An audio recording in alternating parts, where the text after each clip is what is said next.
This is Greg Troutwine with Maritime Reporter TV, and we're very pleased to be in Oslo at the North Shipping 2025, and we're here with Karl Lander of Subsea Global Solutions to talk about something near and dear to his heart, which are clean hulls. So, Karl, a pleasure always to catch up with you. Just to start us off, why don't you give us a little background on yourself and Subsea Global Solutions? Absolutely, it's great to talk with you today, Greg. Subsea Global Solutions is a full-service subsea maintenance and repair service provider. And global, as the name says, we have 14 locations in 8 countries around the world providing a range of services. I'm specifically focused on our hull cleaning business, but we also have a long history of doing complex subsea repairs, propeller straightening, propeller polishing, thruster replacements, rudder replacements, etc. So we can be that emergency service when necessary, but I'm in a more proactive maintenance business myself with our hull cleaning solutions. So, Karl, as you know better than I, the rules regarding the environment, fuel efficiency, emissions, they're rampant, they're everywhere, particularly we're in Oslo, which is obviously Norway is a leader on many environmental fronts. Obviously there's a lot of new rules coming down, particularly from the IMO. How do you see the new rules being created and ultimately impacting your business? Yeah, it's a great question. The rulemaking process we know is going to be a drawn out one. It's going to take a number of years. We can learn some lessons from what ballast water went through. But fortunately, we have the added benefit of that clean hulls are more efficient. There's a cost savings to actually maintaining your hulls. Ballast water treatment was an added expense, nothing more, obviously with critical environmental benefits. But we do see an overall collaborative sort of approach coming across industry that ship owners and cleaning companies alike want hulls cleaned.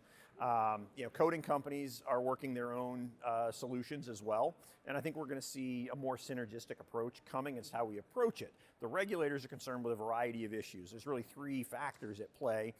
We do have the fuel efficiency pieces of it, that a clean hull is more fuel efficient, reduced cost, reduced carbon emissions. Invasive species is really what drove the latest development at the IMO towards a mandatory instrument, is keeping hulls clean so we're not moving aquatic nuisance species from port to port. The third piece is water quality impacts to cleaning and even the coatings themselves. We've seen limits, and obviously years ago we saw TBTs banned. We're seeing further restrictions on copper and copper discharges, and so that will factor into any cleaning regulation of can we release more copper, zinc, etc. So, obviously, and even actually in the May edition of Maritime Reporter, we just did a whole review of Robotic Solutions and their application at keeping those clean hulls. And I know that you have deep experience on that as well, but when you look at it from the Subsea Global Solutions lens, specifically, how does this whole robotic solution play into what you're offering to the industry? Yep, we know that robotic solutions are going to be a critical piece of the future. And Subsea Global Solutions, we have an 80-year history as a dive services provider, but we are moving into the robotic space. We have a cleaning ROV available for use in a few of our markets and are steadily expanding that we found that robotic solutions offer a little more flexibility in many cases than diver solutions, where oftentimes for safety reasons there's restrictions on when divers can operate, or the requirements under which ship owners will let divers operate, etc. The flip side of that is a diver in the water can do certain things that robots cannot, and so can be an added value to having divers in the water performing the cleaning from an inspection capability that they can go look in places that robots may not be as easily capable of doing, like into a sea chest. So we still do a lot of our cleanings with divers. We're advancing the robotic solution, and we know that still over 90% of all hull cleanings worldwide are conducted by divers.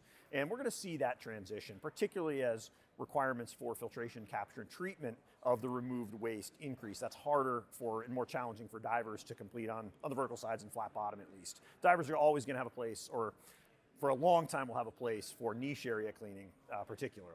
I know you have a lot of experience on the robotic side and now of course on the diving side, but what are some of the advancements coming out of Subsea Global Solutions apart from the robotics?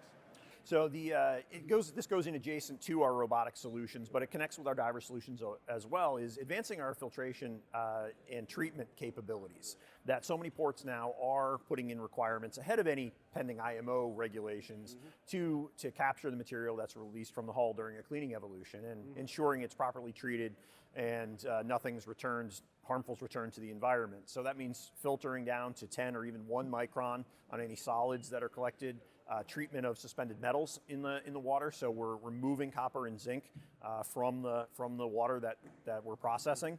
And this is going to help overall keep harbors cleaner. The standards that we see in some ports are extremely strict, and so it's an effort to meet those requirements, but ultimately it's absolutely contributing to much cleaner oceans. The ports are absolutely the driver right now, and they will be for I think a long time as well. Any regulation from the IMO or other global organizations is still going to have to trickle down, and we may see ports trying to take on tighter regulations. And I've heard from other organizations, if you've seen one port, you've seen one port. If you've looked at one port's hull cleaning regulations, that tells you one port's hull cleaning regulations. Every port is different, which job security for me as I try to get approvals in the various ports. But we also see different concerns from different ports in terms of what the threat species are, what their concerns are about biocides in the water. Los Angeles Long Beach Harbor is very concerned about copper releases, and so they have very, very strict requirements there that ultimately, if we meet those, we should be good every place else.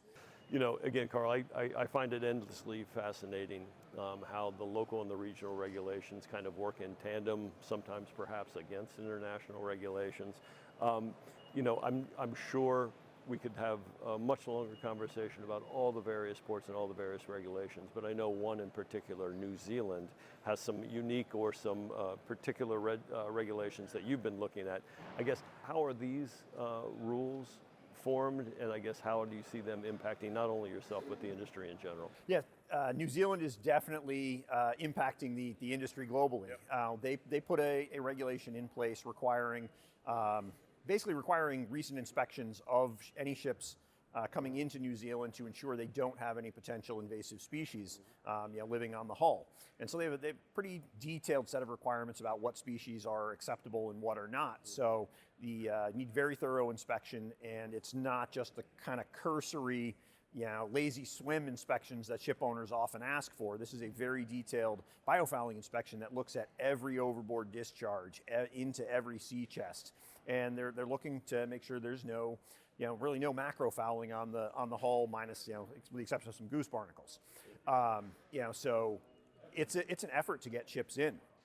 We work with a number of major shipping owners, cruise lines particularly, who need to get their ships approved for arrival in New Zealand for the cruise season, and it can be a 6-month process to continually inspect and clean these ships, particularly as in their coatings are later life, to get them into port. And we have a very good working relationship with New Zealand that allows this process to happen. But it's very interactive, it's collaborative, but it's a significant administrative burden to do. But it's ultimately achieving the result of protecting a very unique ecosystem down there. And New Zealand is working to learn more about cleaning technologies so that they may eventually start allowing cleaning in certain conditions, which will create more flexibility for the shipping industry and certainly for the cleaning industry as well. We expect to see some more countries or ports following similar type restrictions of requiring inspections to ensure we are keeping the invasive species out. Ultimately, that's what needs to happen. If a ship arrives in port, the invasive species is there. Even if we clean it with the best capture technology possible, it's not zero risk. So prevention is the key here. So frequent cleanings and ensuring ships are clean when they pull into port. It is becoming a business imperative. I don't know what the numbers are for a loss of a port call, to a cruise line, but it's very significant, both from the actual revenue and a reputation, in potential impact.